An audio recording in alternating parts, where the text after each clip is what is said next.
Hey, what's up everybody, this is Kyriker and I'm coming to another video. Anyways, and today this is my pickups from RetroCon 2019. So I apologize for not posting a video yesterday on Saturday like I usually do. And the reason why was obviously because I was at the convention all day. So as people asked to see what I got at the convention yesterday, so I might as well just show you what I got. I got quite a decent amount of stuff. I mean, I didn't get a lot, but I did get some pretty cool stuff. And even a little surprise from one of the people I actually went with to the convention, which was my aunt. So she surprised me with something, which I'll get to that later on. Anyways, the first thing I bought was actually something for a friend of mine. My good friend at Josh's Toy Show, I've shouted him out a few times. He's a huge fan of Metallica, and he's also a big fan of Funko Pops.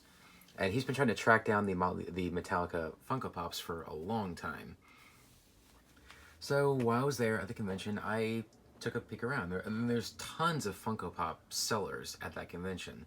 So I found one that was nothing but Funko Pops, and I found two of the Metallica Funko Pops. He already has the singer James Hetfield, but I found him the guitar player and the drummer. So I found Kirk Hammett and the drummer Lars Ulrich, and they were cheap too. They were like $10 a piece. So I got both of them for 20. So he already has James Hetfield. So the only one he needs left is Robert. They didn't have Robert. If they did, I probably would have bought it. But I got him these two. So now so 3 down, 1 to go for him. Check out Josh's channel. I'll put a link in the description below. He's a great guy. Sure, he can be a little annoying sometimes by how many times he calls me when I'm trying to do something. But either way, he's still a great guy, and I love him to death. Me and him are like brothers. So I told him I'd keep my eyes open, and I tracked these suckers down for him. So I'll be shipping those out to him very soon. Next is a couple wrestling figures that I've been wanting for a long time. I was able to get them for a good price. I was able to get the SummerSlam Heritage Series Basic Hacksaw Jim Duggan, which this is a fantastic figure.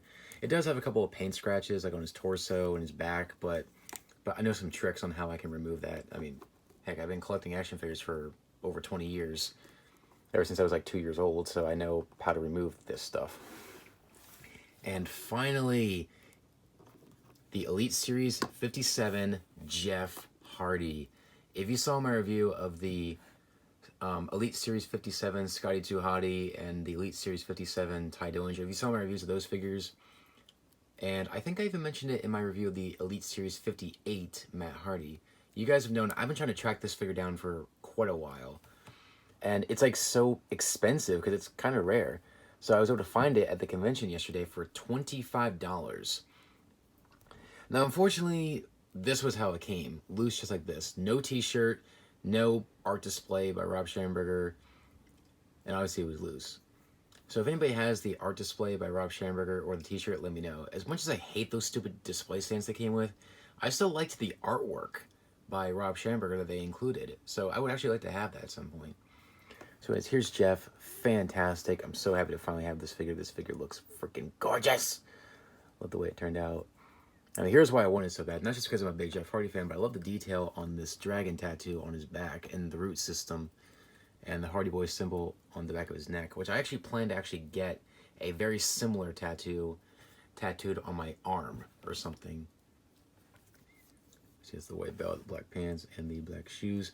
Now, I'm praying to God I don't have the same problem I did with my other Jeff Hardy Elite figures, and that is the paint on the belt chipping off. Hey, as you guys know, I've had that problem with the Entrance Greats, Elite 67, and a couple other basic figures. So I'm praying to God I don't have that issue with this one, because I'm just going to pose it and use it for a stop motion possibly, so we'll see. Alright, next, a couple more wrestling things. I'm not sure why I bought these, but I don't know why. When I found them, they were cool. And plus, they were $1 each, so I couldn't pass them up. I got some WWE pins from 2009.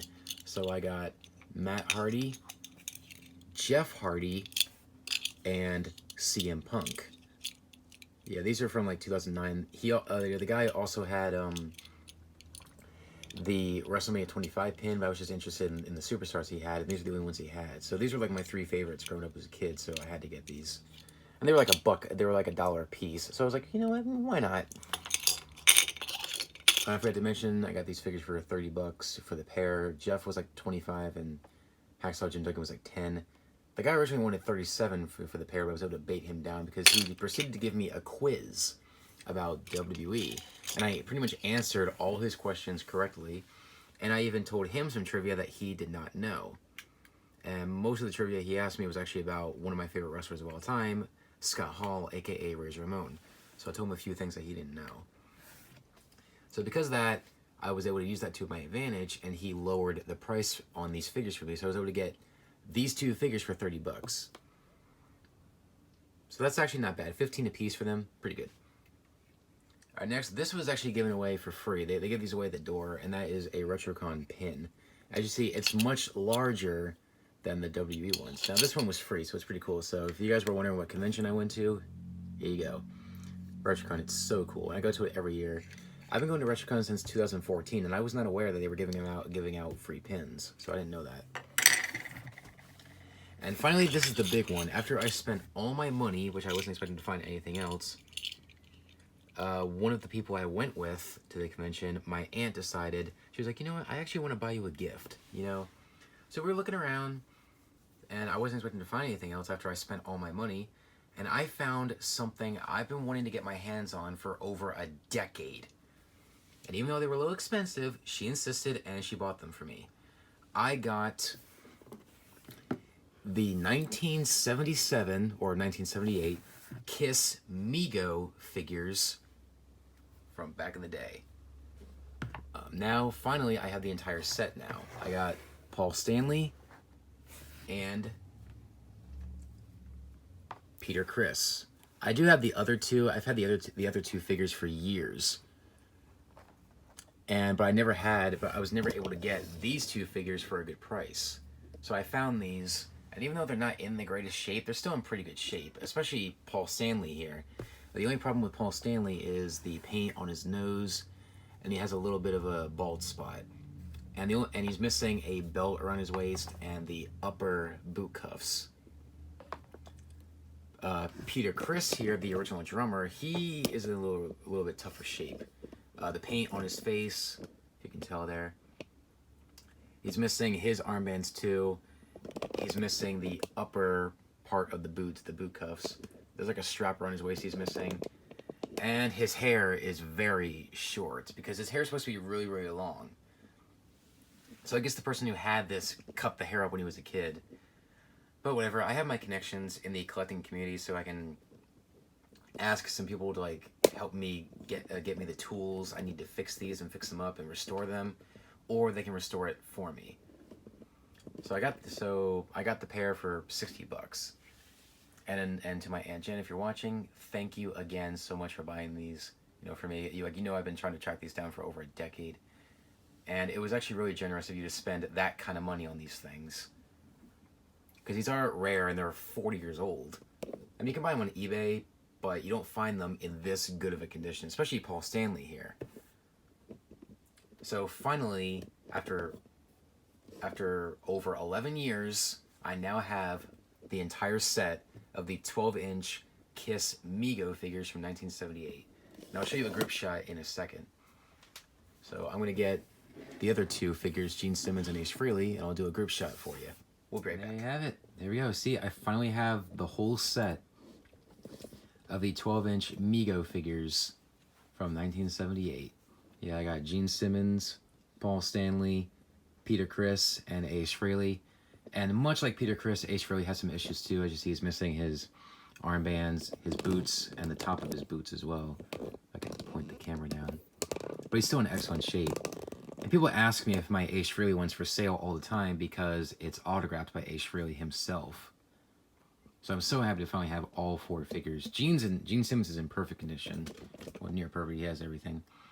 So finally I have the whole set. I can't wait to restore these and buy some doll stands so I can put them up on my shelf and display them. So there you guys have it. There's my there's my pickups from RetroCon 2019. I can't wait to go. I can't wait to go again next year in 2020. Hopefully some other cool stuff, because there's something different every year. That's the best part about RetroCon every year, is that you never know what you're going to find at those vendor tables. You're going to find something different every year. Like, you're going to find something that you did not see in the previous year, and there's going to be stuff that you found in the previous year that you're not going to find this year. And that was definitely the case this year in 2019. Anyways, that's about it. That's everything I got from RetroCon. I got the WB figures, Elite 57 Jeff Hardy, SummerSlam Heritage Series Hacksaw Jim Duggan, a couple WWE pins, a couple Metallica Funko Pops for a friend of mine, and I finally completed the set of the 12-inch Kiss Mego figures from 1978. Yeah, Paul Stanley and Pierre Chris and I had the whole set. Anyways, that's about it. Thanks for watching, guys. Please rate, comment, and subscribe. Be sure to follow me on social media, Facebook, like my Facebook fan page, Twitter, and Instagram, and also follow my good friend Josh's Toy Show. I'll put a link to his channel in the description. And also, let me know what you think of my pickups, and what do you think is your favorite piece that I picked up? For me, I would definitely have to say these Kiss figures, because I've been trying to track these down for over a decade. So that was cool. But if I had to choose a close second, it would have to be this Jeff Hardy, because I've wanted this figure for so long. So there you guys have it. Thanks for watching, guys. Please rate, comment, and subscribe. And I'll see you guys next time. Take care, guys. Bye.